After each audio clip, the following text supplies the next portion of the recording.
E aí, tudo bem? Bom, nesse módulo 7 vamos falar sobre um passo muito importante, é a revisão. Depois da introdução feita, o desenvolvimento e a conclusão e a introdução revista, né? A gente dá aquela segunda olhada na revisão depois de ter feito já o desenvolvimento e a conclusão. É importante a gente entender os passos do processo de revisão. Bem, como se dá esse processo de revisão? Ao iniciarmos uma redação, devemos nos preocupar primeiramente com o conteúdo, claro. O foco nas ideias, associações e argumentos devem vir em primeiro lugar. Posteriormente, nos preocupamos com a forma do texto, ou seja, com os aspectos da escrita, como ortografia, acentuação, concordâncias, parágrafos, quantidade de linhas, formatação em si da linguagem no papel, a estrutura que apresenta a redação no papel. Ao concluirmos a fase inicial, o rascunho do texto, onde há o texto em sua forma bruta, com parágrafos grandes e não formatados, damos sequência à parte de revisão. Esta inclui todo o processo de escrita e de aparência visual. Segue abaixo um passo a passo que pode te ajudar nessa hora. Primeira coisa é transformar o texto em um texto objetivo. Como é que eu faço isso? Enxugando o texto. O que é enxugar? Retirar aquilo que está em excesso ou tirar aquilo que não necessariamente pesa tanto, é obrigatório. Eu sei que eu posso tirar uma frase ou uma palavra ou outra que ainda assim o sentido que eu quis passar continuará sendo entendido. Geralmente no processo de escrita, após a fase inicial de branco, em que custa surgir ideias, há a fase do despejo mental. O que é isso? É quando a gente dá aquele estalo, opa, beleza, já sei o que eu vou escrever. Começo a escrever e aí começam a surgir ideias. É o cérebro saindo de um estado de inércia, né? Parado, bloqueado, de repente uma porta se abre e um novo mundo aparece com muitas coisas vindo, uma enxurrada, né? O cérebro encontra, é esse o caminho, é isso que você queria, então toma, e várias associações, né, entre neurônios são feitas, várias lembranças começam a vir à tona e a gente começa a ter várias boas ideias.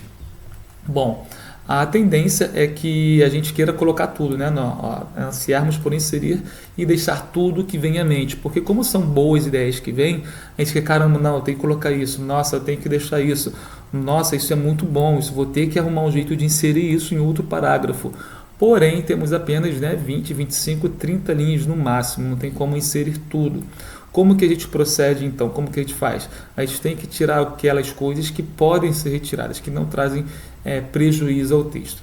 O interessante é você ter... Lembra aquele esquema que a gente fez?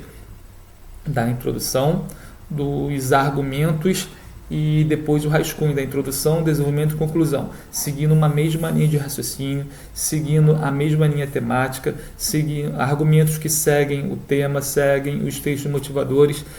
Esse esquema, essa estrutura, ela é ideal porque faz a gente ficar centrado no que realmente importa, no que realmente interessa.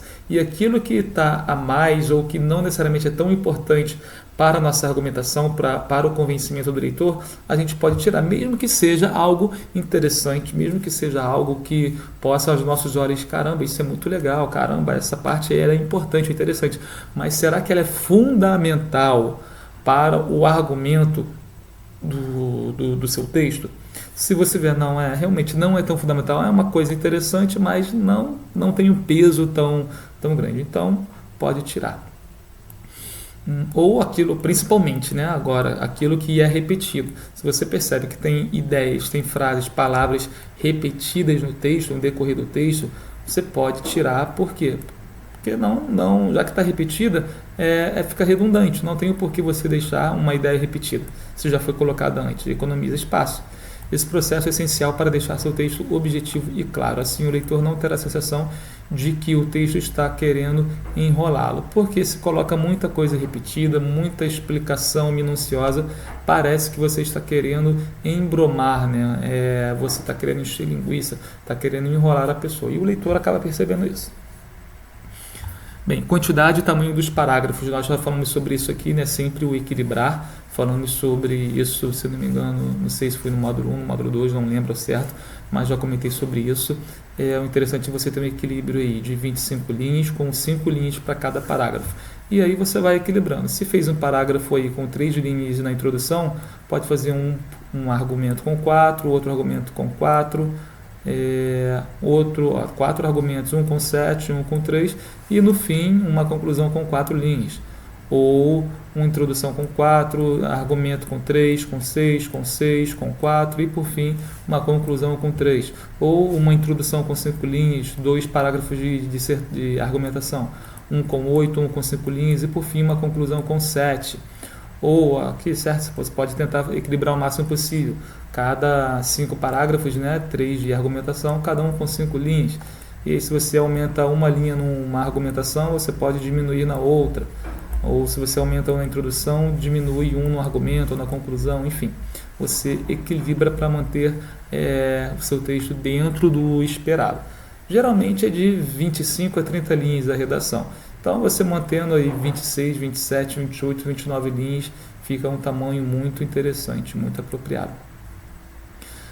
Esse é o segundo processo, Você viu que o texto está equilibrado em termos de linha.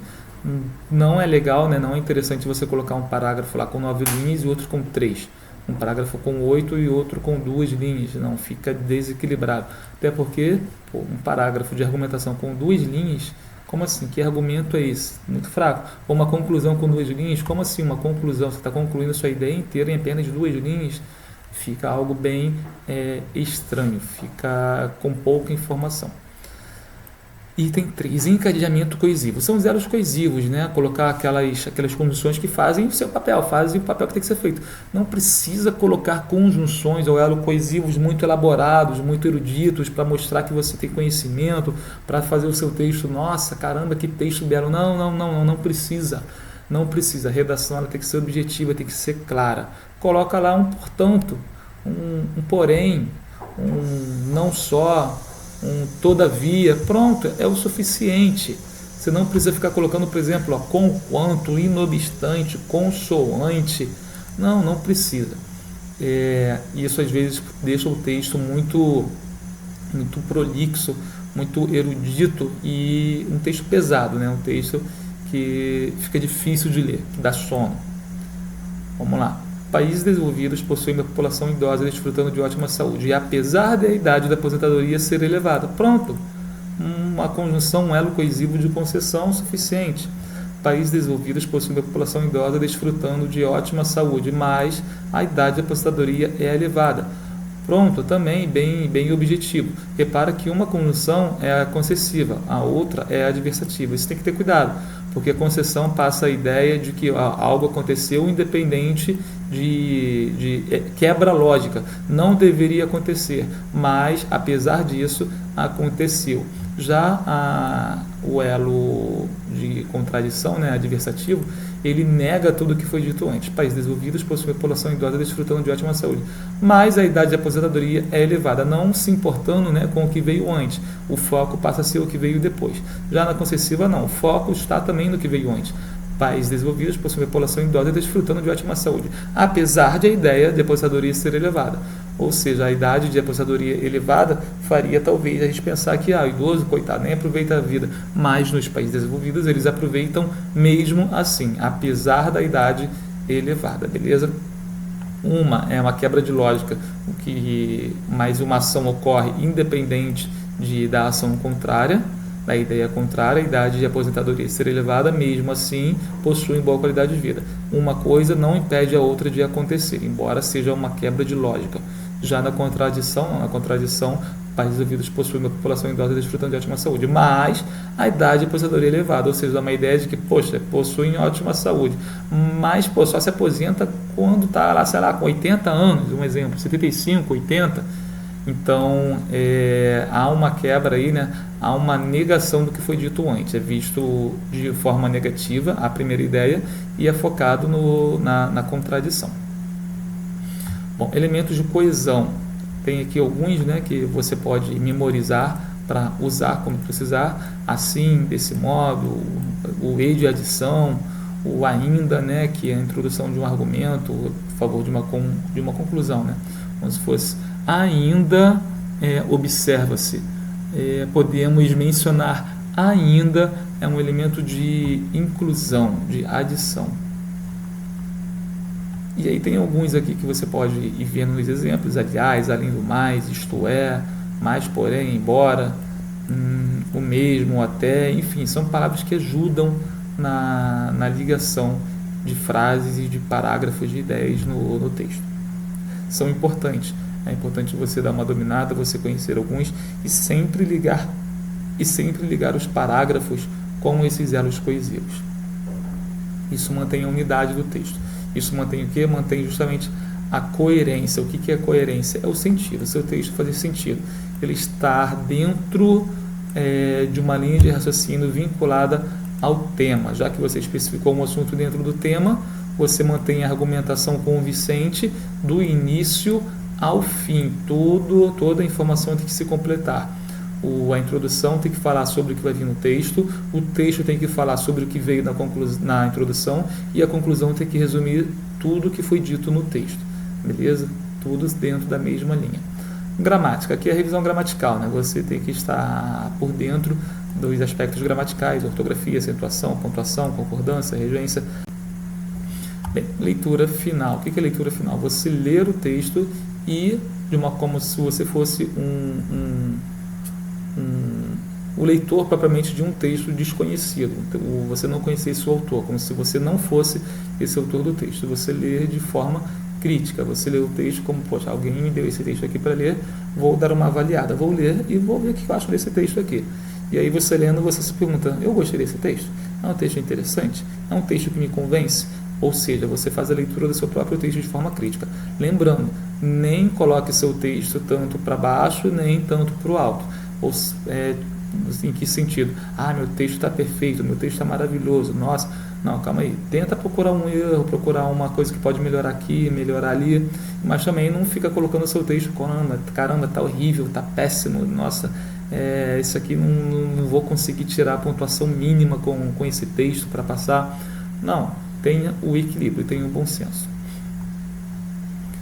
Beleza? Então, basicamente, é isso mesmo.